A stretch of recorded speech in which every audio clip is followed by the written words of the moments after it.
Hello everyone. So we're back on the Salona 40 one more time. This time we've already done engine, we've fully taken the engine out, we've taken the gearbox out, we've replaced the diagram rubber seal, we've painted the engine bay, cleaned it all up, done a big overhaul to the gearbox and the engine. Finally now we've got it pretty much ready to start again. So the engine is back inside. We've done a bit more insulation, soundproofing insulation while engine was out. We've done the SAM gasket, front and rear oil seal, new damper plate because it was worn, all the new rubber hoses we've just replaced just to make sure we don't have any problems afterwards. We've put 3 engine mounts, the new ones at the front of the engine, and the one right at the back of the gearbox that it's pressed in. Gearbox looking now nice and fresh. You can see a bit of silicone where the ring for the diaphragm is connected to, logically. We've put a new lift pump, fuel lift pump. We're still not ready to start because we are waiting for a new hose. Might as well, if we've done so much, we've changed all the hoses everywhere. We decided for one more hose, we just replace it. Keep the other spares, you never know, best do it that way. Also we put a new starter motor. This is a special alternator for master bolt to run the lithium batteries as well, with a 1.6 inverter and a solar charger. We've put a little gauge on the fuel filter just to make sure we know when the fuel filter needs replacing. And now we're just sort of waiting for the hose, and we're upgrading because it was the basic Volvo Penta system, and it only comes with a warning lamp for the oil pressure and for the temperature. So we're upgrading it to have a gauge. So now we're installing a sender through a T connection on the top. Hopefully the sender is going to work. It's going to go in here. And then on this bolt here, we're going to put the actual temperature sensor as well. So we've got the gauges outside. At the same time that we've upgraded to install, I don't know if we can see it, the exhaust is still not connected, but the sender is there. So we've got a temperature alarm sensor if in case of there is no water on the raw water cooling system.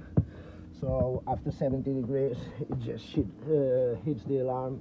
So we know we've got a problem with the cooling system of the engine. Everything else has been done. We've opened it up. We've done the valve clearance. We've sprayed a bit the engine while it was out. We had it here in the middle of the living room, well, kitchen area. And now, well, we've got a lot more work. So today's job, we're gonna try and start installing the solarmaax 200 water maker. So this is the main unit. This is the famous Clark pump that works at 10,000 psi or something like that. So basically it does 30 liters an hour of fresh water from removing the salt from the sea. So it sounds like a very good idea. Why not install it?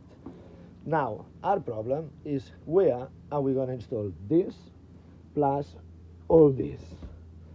So we have to make some compromises, but because we know that boats require so much storage space, we've decided to have the pump in here so we can easily remove the membrane for servicing and replacing the filter just by lifting the four Allen keys.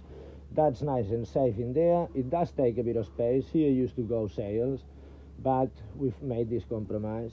And then under the sink area, under the kitchen area, we decided, we just went and did some wood cuttings, so this wasn't here, but we need the space. So we decided that hopefully by having this here, we can have one of the filters. So this is the flushing filter only.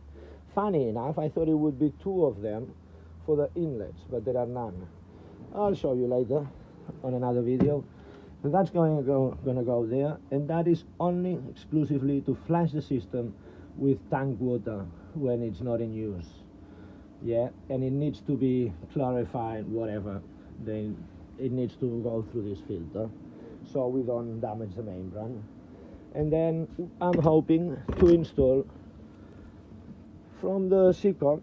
We're gonna come to this filter so we can clean it ourselves and replace the bits. Is a basic Vitus one, so it takes any oil, any debris, any fuel, stays in here. Then we're still going through this one with a non-return valve. Then from there straight to the pump. From the pump to the 5 micron filter, and then straight to the water maker. We see how we get on. Then in the end, this is our control panel. I think I made these bits of wood for now. They're logically gonna have to be cut better.